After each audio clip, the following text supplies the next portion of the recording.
Bismillahirrahmanirrahim.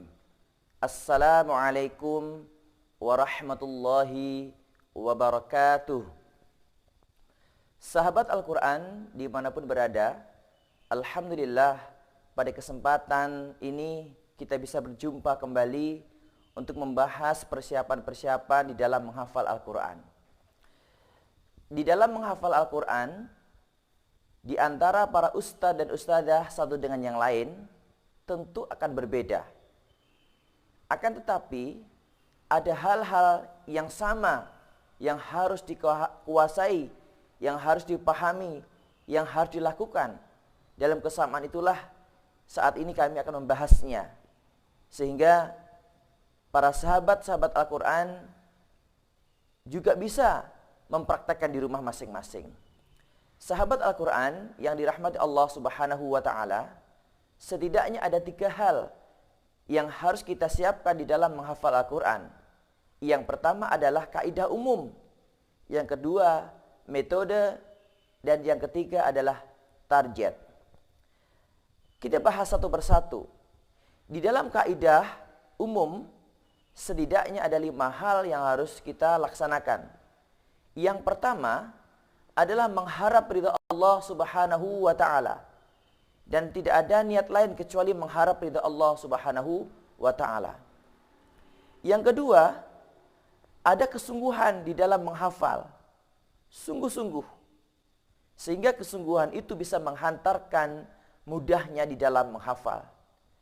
Yang ketiga, memilih waktu yang tepat. Ya, waktu yang tepat, waktu yang tenang itu sangat dibutuhkan, karena ketenangan hati itu termasuk pendukung di dalam menghafal. Yang keempat, membenarkan tajwid, ya, hukum-hukum tajwid harus benar dulu sebelum menghafal.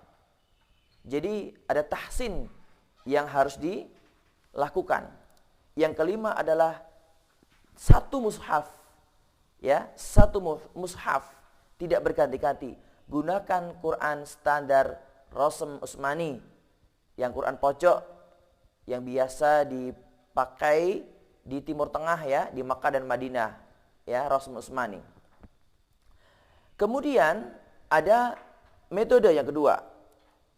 Di dalam metode ini kita juga harus mempersiapkan mental. Yang pertama, mental kita harus kita siapkan dengan sungguh-sungguh, karena mental ini sangat penting untuk dilakukan. Yang kedua ada pemanasan. Pemanasan ini bisa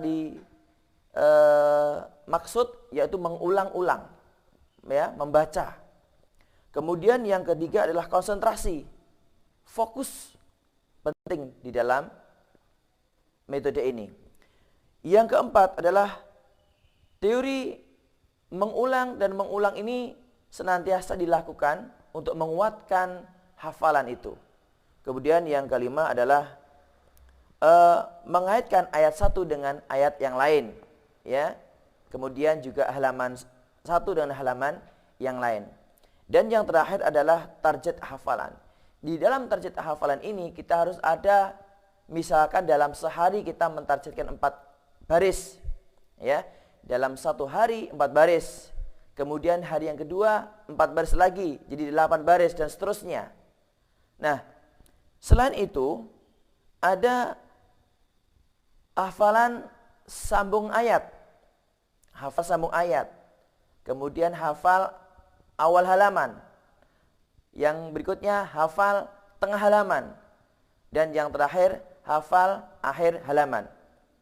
Nah, sahabat Al-Quran yang dirahmati Allah Subhanahu wa Ta'ala, dari ketiga hal ini harus kita miliki, harus kita kuasai, harus kita fahami, sehingga di dalam kita menghafal Al-Quran terus menjadikan mudah dalam keseharian kita. Walaupun ada kesulitan, itu hal yang wajar, tetapi setidaknya memudahkan proses di dalam menghafal Al-Quran.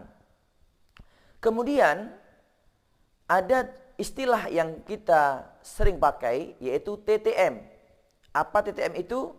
Tahsin. Ya, secara umum itu harus tahsin dulu. Kemudian tahfidz, menghafal, dan yang ketiga murajaah. Sahabat Al-Quran yang dirahmati Allah Subhanahu wa Ta'ala, kita akan mempraktekkan mencoba untuk melakukan cara menghafal, teori menghafal.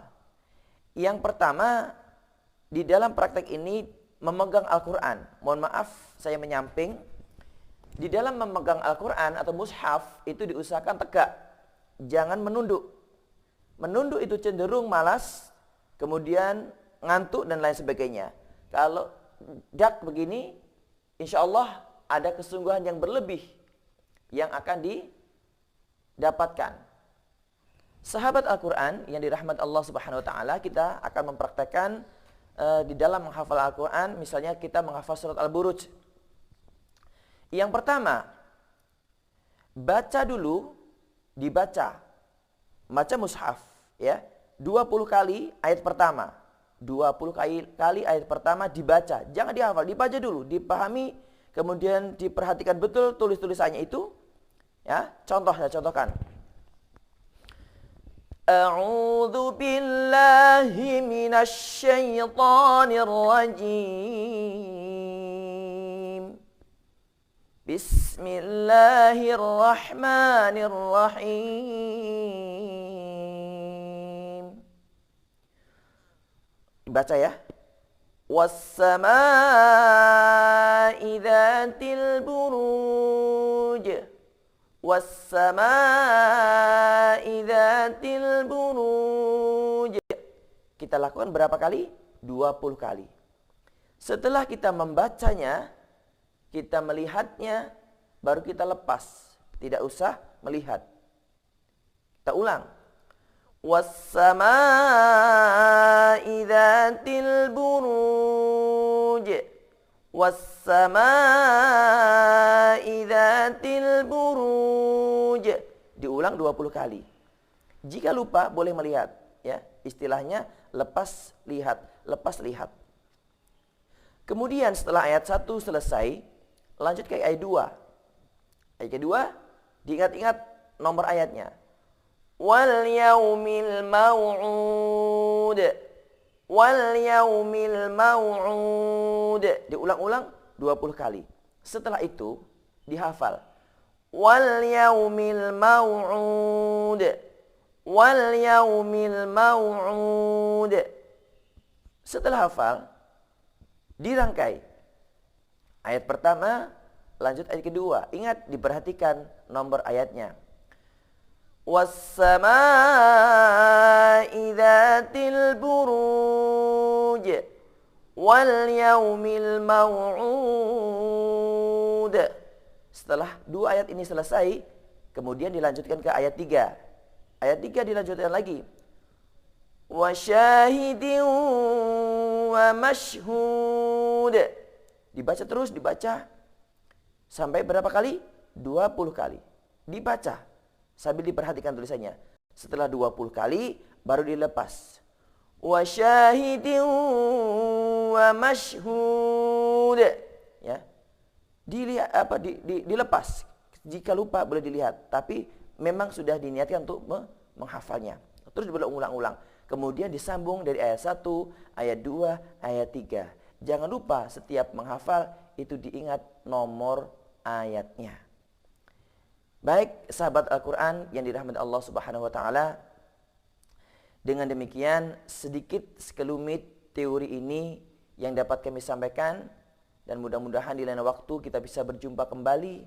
Kemudian kita bisa membahas yang lebih panjang lagi. Dan semoga kita semuanya berniat untuk terus memperjuangkan Al-Quran. Sehingga generasi-generasi kita, generasi yang cinta Al-Quran, terus semakin hari semakin banyak, masyarakat semakin banyak yang menghafal Al-Quran, dan Allah senantiasa memudahkan dan meridai kita semuanya. Allahumma amin. Demikian, terima kasih, kurang lebihnya mohon maaf.